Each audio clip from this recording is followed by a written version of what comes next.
നമ്മൾക്കൊക്കെ നല്ലൊരു പാരന്റ്സ് ഉണ്ട്, നല്ലൊരു സിസ്റ്റം ഉണ്ട്. ലൈക് ഇവൻ ഫ്രണ്ട്സ് ആയ കൂടിയും പാരന്റ്സ് ആയ കൂടിയും കുറച്ചും കൂടെ അണ്ടർസ്റ്റാൻഡ് ചെയ്യുന്നവരാണ്. പക്ഷെ ഇങ്ങനെ അല്ലാത്ത ഒരുപാട് ഗേൾസ് ഉണ്ട്. ഇവർക്ക് ഇത് തന്നെ വേണം, ഇവൻ വീട്ടുകാർ പോലും ഒട്ടും സപ്പോർട്ട് അല്ലാതെ വരുന്ന ഒരുപാട് ഗേൾസ് ഉണ്ട്. അവരൊക്കെ ഇത് കണ്ടു കഴിഞ്ഞാൽ അവർക്കൊന്ന് സപ്പോർട്ട് ചെയ്യാനോ അല്ലെങ്കിൽ അവരെ ഇനി നിങ്ങൾ പോണ്ട എന്ന് പറയുന്ന തരത്തിലുള്ളവരൊക്കെ ആണെങ്കിൽ അവർ മെന്റലി ഒരുപാട് ഡൗൺ ആവും, ഡ്രെയിൻ ആയിപ്പോ. സോ അവരിങ്ങനെ മറ്റുള്ളവർ ചെയ്യുമ്പോൾ അവരുടെ കുറച്ച് സമയത്തെ ഒരു പ്ലഷറിന് വേണ്ടി, അല്ലെങ്കിൽ ഈ വീഡിയോസ് ഒക്കെ കാണുമ്പോൾ അവർക്ക് ഒരു പ്ലഷർ കിട്ടുമല്ലോ, അതിന് വേണ്ടിയിട്ട് അവർ ചെയ്യുന്നത് ഒരുപാട് പേരുടെ ഭാവി ഭയങ്കരമായിട്ട് നശിപ്പിക്കും. തീർച്ചയായിട്ടും. അതുകൊണ്ടാണ് ഞാൻ ഇങ്ങനെ റെസ്പോണ്ട് ചെയ്തത്. ഇല്ലെങ്കിൽ ഞാൻ പോട്ടെ എന്ന് വിചാരിച്ചാണ്. അല്ലെങ്കിൽ അതുകൊണ്ടാണ് ഞാൻ ശരിക്കും റെസ്പോണ്ട് ചെയ്യുന്നത്. ഓക്കെ. ഇപ്പോഴാണെങ്കിലും ബാലചേട്ടനും നീൽ ചേച്ചിയും അതേപോലെ തന്നെ ശ്രീകുട്ടൻ ചേട്ടനും ഒന്നും ഇല്ല, സീരിയൽസിലൊന്നുമില്ല. അത് പറയുന്നുണ്ട് കുഴപ്പമില്ല, കാരണം എപ്പിസോഡ്സ് വന്നു തുടങ്ങിയല്ലോ. കഴിഞ്ഞ 8 വർഷമായിട്ട് ഒരു ബാക്ക് ബോൺസ് ആയിട്ട് പോകുന്ന ആൾക്കാരാണ് ഇവർ രണ്ടുപേരും. അപ്പൊ ഇപ്പൊ ഉള്ള ഷൂട്ടും കാര്യങ്ങളും ഭയങ്കര സ്ട്രഗിളിംഗ് ആണെന്ന് ഗൗരി തന്നെ ഓൾറെഡി പറഞ്ഞിട്ടുണ്ട്. പക്ഷെ അവരിങ്ങനെ മാറി നിൽക്കുമ്പം കൂടെ വർക്ക് ചെയ്ത നിലയിൽ അല്ലെങ്കിൽ ഉപ്പുമുളകിലെ ഇത്രയും നാളും കണ്ടു വളർന്ന എന്ന രീതിയിൽ ഗൗരിക്ക് എന്താ തോന്നുന്നത്? ഫസ്റ്റ് ഓഫ് ഓൾ പറഞ്ഞ കാര്യം തെറ്റാണ്. ഞാൻ ഉപ്പുമുളക് കണ്ടു വളർന്നതല്ല, ഇവരൊക്കെ കാണുന്നേ ഉള്ളൂ. ഞാൻ റിയലി കുറച്ച് ഞാൻ കയറിയതിനു ശേഷമുള്ള വീഡിയോ കാണും. പിന്നെ ഇതിനെപ്പറ്റി കൂടുതൽ എനിക്ക് പറയാൻ പറ്റില്ല, കാരണം അത് ചാനലാണ്. കുറച്ച് നാളെങ്കിലും ഇവരുടെ ഒപ്പം വർക്ക് ചെയ്ത. പക്ഷെ സത്യം പറഞ്ഞ വർക്ക് ചെയ്യുന്ന ഇപ്പൊ എനിക്ക് എന്താ ഫീൽ ചെയ്യുന്ന വെച്ചാൽ, അങ്ങനെ ഇവരുണ്ട് എന്ന് പറഞ്ഞല്ലല്ലോ ഞാൻ വരുന്നത്, മനസ്സിലായോ? അപ്പം എല്ലാ ആർട്ടിസ്റ്റിനെയും ഞാൻ ഒരേ രീതിയിൽ റെസ്പെക്ട് ചെയ്യുന്നതാണ്. അപ്പൊ ഞാൻ ഏറ്റവും കൂടുതൽ റെസ്പെക്ട് ചെയ്യുന്നത് ചാനലിനെയും അതുപോലെ തന്നെ ബാക്കി ക്രൂ മെമ്പേഴ്സിനെയാണ്. എനിക്ക് അവര് പറയുന്നത് എനിക്കറിയുള്ളൂ. സോ അത്രേ ഉള്ളൂ.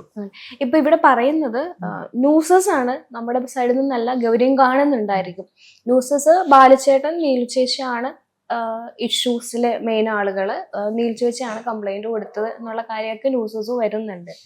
ഒരിക്കലെങ്കിലും സെറ്റിൽ അങ്ങനെ ഒരു പിണക്കോ അല്ലെങ്കിൽ ഒരു പ്രശ്നങ്ങളോ ഉണ്ടായതായിട്ട് തോന്നിയിട്ടുണ്ടോ? എന്നെ ബാധിക്കാത്ത ഒരു കാര്യത്തിലും ഞാൻ ഇടപെടാൻ പോവാറില്ല.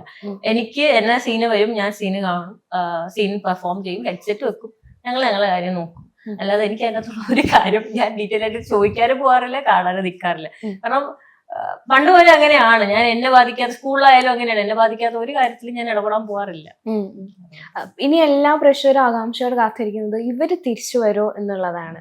ബാലചേട്ടനും നീൽചേച്ചിയും തിരിച്ചു വരുമോ എന്നുള്ളതാണ്. അവര് തിരിച്ചു വരാനുള്ള ഒരു സാധ്യത ഉണ്ടോ, കാണുന്നുണ്ടോ? അതാണ് ഞാൻ പറഞ്ഞത്, എനിക്കൊന്നും അറിയില്ല, ചാനലിനെ അറിയുള്ളൂ, അതാണ് സംഭവം.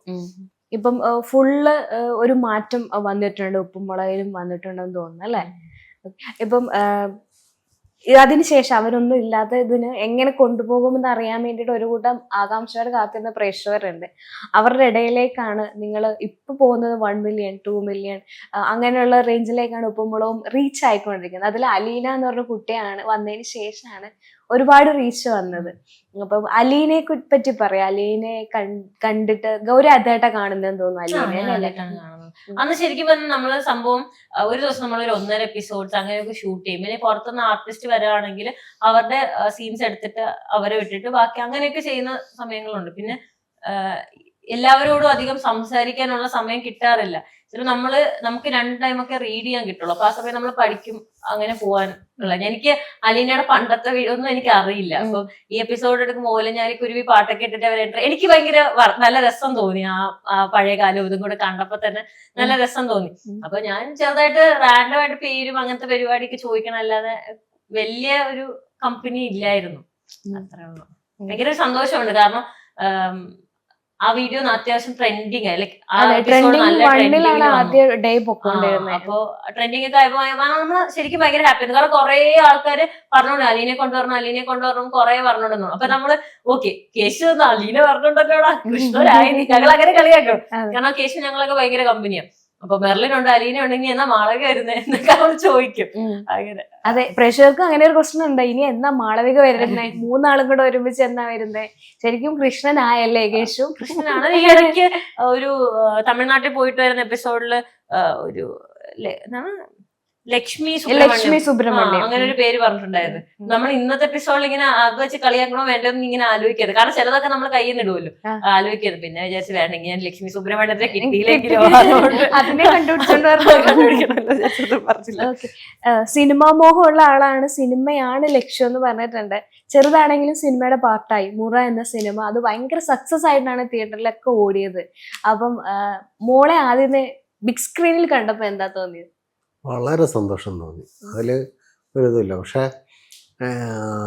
ആ ഒരു ലൊക്കേഷനിൽ ഞാനാണ് പോയതും കൊണ്ടാക്കിയത്. അപ്പൊ ആദ്യത്തെ ഒരു ദിവസത്തെ കഷ്ടപ്പാട് അപ്പൊ അത് കണ്ടപ്പോ എനിക്ക് ഭയങ്കര ബുദ്ധിമുട്ട് തോന്നി. സാധാരണ ബൈക്കിലിരുന്നാൽ പോലും വെയിൽ കൊണ്ട് അച്ഛാ പറ്റൂല എന്ന് പറയുന്ന ഒരാള് അന്ന് അത്ര പൊടിയും വെയിലുമായിരുന്നു. ഒരു പാറമടയുടെ അതിന്റെ സീനായിരുന്നു. ഞാൻ എന്നിട്ട് ഉച്ചയൊക്കെ ആയപ്പോഴത്തേക്ക് ഞാൻ മുകളിൽ വന്ന മുളക്കൂടലൊക്കെ ഉണ്ട്, അതിൻ്റെ അവിടെ ഇരുന്നു. എങ്ങനെ സഹിച്ചു നിന്നു എന്ന് ഞാൻ ഇങ്ങനെ ആവശ്യം. പക്ഷെ അത്രയ്ക്ക് അവളുടെ ഉള്ളിൽ അതിനോടുള്ള ആ ഒരു താല്പര്യമാണ് അങ്ങനെ പിടിച്ചു നിർത്തിയത്. അത് എല്ലാവരും. പക്ഷെ എനിക്ക് എന്റെ മോളെ സ്വഭാവമല്ലേ, മറ്റുള്ള പിള്ളേർ ഓരോരുത്തരും പ്രായമുള്ളവരും ഒക്കെ ഉണ്ട്. അപ്പൊ ആ ഒരു ഇത്, ഞാനാ ടിപ്പറൊക്കെ കിടക്കുമ്പോ അതിന്റെ സൈഡിലൊക്കെയാണ് പോയിരുന്നത്. ഇവർക്ക് അങ്ങനെയൊന്നും ഇരിക്കാൻ പറ്റില്ലല്ലോ. ഞങ്ങൾ എന്നിട്ട് ഒരു കുട കിട്ടിയ സമയത്ത്, കാരണം അവിടെ ഷെഡ് വെക്കാൻ പറ്റില്ല, അങ്ങനെ ഒരു വൈഡ് ഷോട്ടൊക്കെ പോകണം. ആരും മെയിൻ ലീഡ് ചെയ്യുന്ന ഉൾപ്പെടെ ഉള്ള എല്ലാരും വെയിൽ ഓടുന്നുണ്ട്. അപ്പൊ കുട കിട്ടുന്ന സമയത്ത് ജൂനിയർ ആർട്ടിസ്റ്റിനൊന്നും ഭയങ്കര വെയിലാ. നമ്മള് കുട കിട്ടുന്ന സമയത്ത് കുറച്ച് സമയം ഓക്കെ ഒരു ടേക്ക് റെഡി കുട പറ്റിച്ചോണം. നല്ല വെയിലായിരുന്നു. എനിക്ക് രണ്ടാമത്തെ ദിവസം നല്ല പനിയായി. അന്ന് രാത്രി തന്നെ പനിയായി, നല്ല വെയിലായിരുന്നു. ഇനി അടുത്ത സിനിമകൾ എന്തെങ്കിലും കമ്മിറ്റ് ചെയ്തോ, വരുന്നുണ്ടോ, എന്താണ്? സിനിമയിലേക്കും ഇറങ്ങുമ്പോ എന്നാലും ചെറുതായിട്ടൊക്കെ അത്യാവശ്യം കുറച്ച് പടത്തിലൊക്കെ ഇങ്ങനെ വിളിച്ചിട്ടുണ്ട്, ഓഡീഷനൊക്കെ അറ്റൻഡ് ചെയ്യുന്നുണ്ട്. കമ്മിറ്റ് ചെയ്തോ ഏതെങ്കിലും സിനിമ? അതൊക്കെ എന്തായാലും ഇത്രക്ക് അച്ഛനാ ചോദിച്ചാ പറ, അച്ഛൻ പറ. അവളുടെ കാര്യങ്ങളുടെ തീരുമാനമെല്ലാം ശരിക്ക് വിളിക്കുന്നുണ്ട്. അപ്പം അവളുടെ അഭിപ്രായങ്ങളോ അവൾക്ക് കഴിയുന്നതാണോ അല്ലേ എന്നുള്ളത് അവളോടാണ് സംസാരിക്കാൻ പറയുന്നത്. നമ്മൾ അവളുടെ കാര്യത്തിൽ ഒരു വിട്ടുവീഴ്ചയൊന്നുമില്ല. അപ്പോഴും ഞാൻ ഒന്നേ പറയുള്ളൂ, നമുക്ക് പറ്റില്ല എന്ന് തോന്നുന്ന ഒന്നും നമ്മൾ ചെയ്യണ്ട. പിന്നെ ഒരു കഥാപാത്രം എങ്ങനെ ആവണം അതിന്റെ റിസ്ക് എടുക്കാൻ അവള് തയ്യാറാണ്. പിന്നെ അച്ഛൻ എന്നോട് പണ്ടൊരു കാര്യം പറഞ്ഞിട്ടുണ്ട്. പണ്ടെന്ന് പറഞ്ഞാൽ എന്നോട് പറഞ്ഞിട്ടുണ്ട്, സിനിമ അഭിനയിക്കാൻ ഇറങ്ങണം എന്ന് മനസ്സിൽ ഉറപ്പിച്ചു കഴിഞ്ഞാൽ, ഒരു കഥാപാത്രം ചെയ്യണം എന്ന് മനസ്സിൽ ഉറപ്പിച്ചു കഴിഞ്ഞാൽ അതെന്ത് ഡിമാൻഡ് ചെയ്യോ അതെല്ലാം ചെയ്യണം. ഞാനെടുത്ത് പറയും, മോഹൻലാല് ഡ്രസ്സില്ലാതെ അഭിനയിച്ചിട്ടില്ലേ എന്ന് ചോദിച്ചിട്ടുണ്ട്. എന്ന് പറഞ്ഞാൽ നീ ഡ്രസ്സില്ലാതെ അഭിനയിക്കണം എന്നല്ല, ആ കഥാപാത്രം അത്ര ഇമ്പോർട്ടന്റ് ആണ്. ആ കഥാപാത്രം അത് ഡിമാൻഡ് ചെയ്യുന്നുണ്ടെങ്കിൽ അങ്ങനെ ചെയ്യേണ്ടി വന്നാൽ നീ ചെയ്യണം. പക്ഷെ അതിനർത്ഥം അങ്ങനെ കൊമേഴ്ഷ്യലി ചെയ്യണം എന്നല്ല.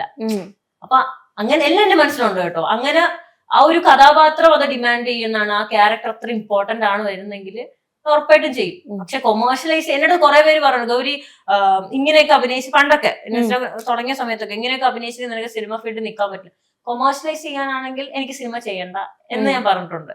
പക്ഷെ അങ്ങനെയല്ലാതെ കഥാപാത്രം ഡിമാൻഡ് ചെയ്യുന്നുണ്ടെങ്കിൽ ഞാൻ ചെയ്യും. അത് എന്റെ അച്ഛൻ പറഞ്ഞതാണ്. അച്ഛന്റെ പെർമിഷൻ ഓൾറെഡി കിട്ടി കഴിഞ്ഞു. ഇല്ല, സിനിമ നമ്മള് ഗ്ലാമർ വേഷത്തിന് വേണ്ടിയുള്ളതല്ല, മനസ്സിലായി. കഥാപാത്രത്തിനാണ് നമ്മൾ ജീവൻ കൊടുക്കാനുള്ളത്. അത് അങ്ങനെ തന്നെ ആവണം. എങ്കിൽ മാത്രമേ അഭിനയിക്കണമെന്ന് പറയണല്ല, നമ്മൾ ചന്തമുള്ളൊരു പെൺകുട്ടിയാണ് എന്ന് പ്രദർശിപ്പിക്കണേലല്ല. അങ്ങനെയാണെങ്കിൽ അവൾ ഇങ്ങനെ ഇപ്പൊ നടക്കേണ്ട ആവശ്യമില്ല. അച്ഛൻ തന്നെ അങ്ങനെ പറയല്ലോ കേട്ടോ. അച്ഛൻ പറഞ്ഞ ഗ്ലാമറായിട്ട് നടക്കണമെങ്കിൽ ഞാൻ കുറച്ച് മേക്കപ്പ് ഒക്കെ ചെയ്ത് നടക്കില്ലേ. ഇപ്പൊ ഞാൻ അങ്ങനെ നടക്കുന്ന ഏതാണ് ഉദ്ദേശം അല്ലേ? അത് തന്നെയാണ്. Ultra modern kitchen devices. ഒരു കിച്ചണിൽ വേണ്ട എല്ലാ ലേറ്റസ്റ്റ് ബ്രാൻഡുകളും ഇവിടെയുണ്ട്. ലോകോത്തര ബ്രാൻഡുകൾ, original products, wide range. MyG future.